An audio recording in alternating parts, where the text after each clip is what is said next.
नमस्कार, आप सभी का DElEd third semester mathematics class में स्वागत है।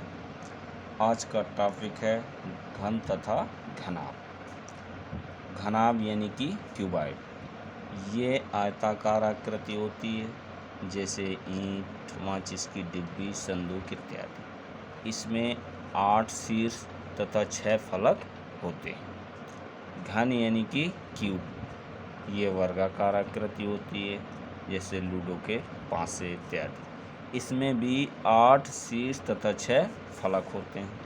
अतः घनाभ की लंबाई, चौड़ाई एवं ऊंचाई की माप अलग अलग होती है तथा घन की लंबाई, चौड़ाई एवं ऊंचाई एक समान माप की होती है।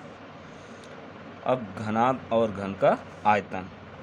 किसी भी वस्तु के द्वारा घेरे गए कुल स्थान की माप जिस भौतिक राशि द्वारा की जाती है उसे उस वस्तु का आयतन कहते हैं। जिस प्रकार लंबाई की इकाई सेंटीमीटर या मीटर, क्षेत्रफल की इकाई वर्ग सेंटीमीटर या वर्ग मीटर होती, उसी प्रकार आयतन का मात्रक घन सेंटीमीटर या घन मीटर होता। घनाभ के आयतन का सूत्र। घनाभ का आयतन बराबर L into B into H, जहाँ L बराबर लंबाई, B बराबर चौड़ाई, H बराबर ऊंचाई। घन के आयतन का सूत्र। घन का आयतन बराबर A into A is equal to A cube, जहाँ A बराबर घन की एक भुजा। अब घनाभ एवं घन का संपूर्ण प्रश्न। तो इसके लिए माचिस की एक डिब्बी के फलक का डायग्राम दिखाया गया है। नंबर 1 में तली का फलक, दूसरा ढक्कन का फलक, तीसरा सामने का फलक, चौथा पीछे का फलक, पांचवा बायां फलक और छठा है दाहिना फलक। यानी कि इन सभी फलकों के क्षेत्रफल को अगर जोड़ दिया जाए तो हमको माचिस का संपूर्ण पृष्ठ प्राप्त हो जाता है। स्पष्ट है कि तली का फलक 1, ढक्कन का फलक 2 के सर्वांग सम है।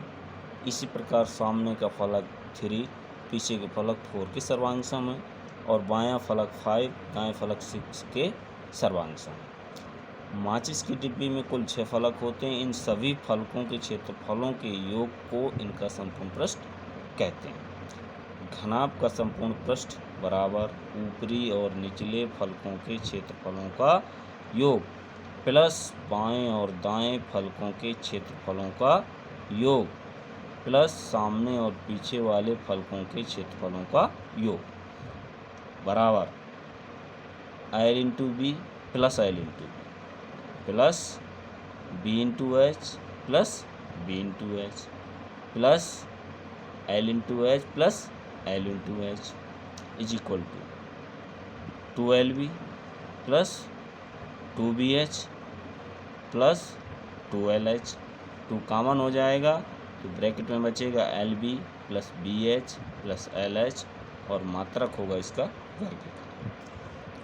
घन का संपूर्ण पृष्ठ इज इक्वल टू 6 इंटू फलक का क्षेत्रफल बराबर 6 इंटू भुजा गुणे भुजा बराबर 6 into A is equal to 6A square और मात्रक होगा इसका वर्ग इकाई।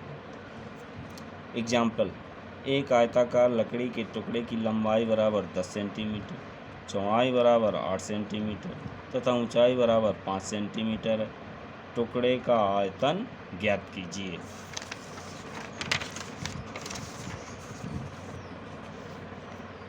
तो लंबाई बराबर 10 सेंटीमीटर, चौड़ाई बराबर 8 सेंटीमीटर और ऊंचाई बराबर 5 सेंटीमीटर। सूत्र लगा देंगे। घनाभ का आयतन बराबर लंबाई गुणे चौड़ाई गुणे ऊंचाई बराबर 10 गुणे 8 गुणे 5 बराबर 400 और मात्रक हो जाएगा घन सेंटीमीटर। एग्जाम्पल 2 है 6 मीटर लंबाई, 2.5 मीटर ऊंचाई तथा 15 सेंटीमीटर मोटाई वाली एक दीवार का आयतन ज्ञात कीजिए। तो इसका आंसर यानी कि हल, लंबाई बराबर 6 मीटर हमको दी गई है, चौड़ाई यानी कि मोटाई ही इसकी चौड़ाई होगी बराबर 15 सेंटीमीटर, जिसको हमने मीटर में बदल दिया 0.15 मीटर। ऊंचाई बराबर 2.5 मीटर। अब दीवार का आयतन बराबर लंबाई गुणे चौड़ाई गुणे ऊंचाई बराबर 6 गुणे 0.15 गुणे 2.5 is equal to 2.25 metre cube यानी कि घन मीटर। अब एग्जाम्पल 3 है, एक घन की प्रत्येक कोर 5 मीटर है, इस घन का आयतन ज्ञात कीजिए।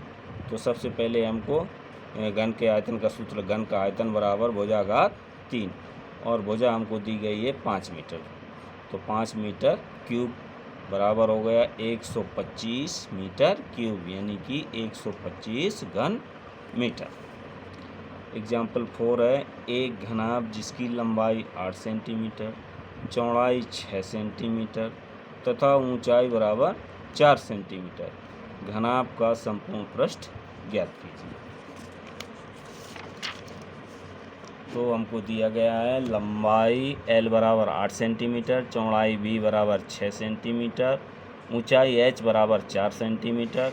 अब घनाभ के संपूर्ण पृष्ठ का सूत्र लगाएंगे। घनाभ का संपूर्ण पृष्ठ बराबर 2 ब्रैकेट में L into B plus B into H plus L into H bracket बंद इज इक्वल टू 2 ब्रैकेट में L की जगह 8 रखा और B की जगह 6 रखा plus 6 into 4 plus 8 into 4 is equal to 2 bracket में 8 छंग 48 प्लस 6 चौके 24 प्लस 8 चौके 32 इज इक्वल टू 2 इंटू सबको जोड़ दिया 104 आ गया, 2 गुणे 104 इज इक्वल टू 200 वाट मात्रक होगा इसका वर्ग सेंटीमीटर।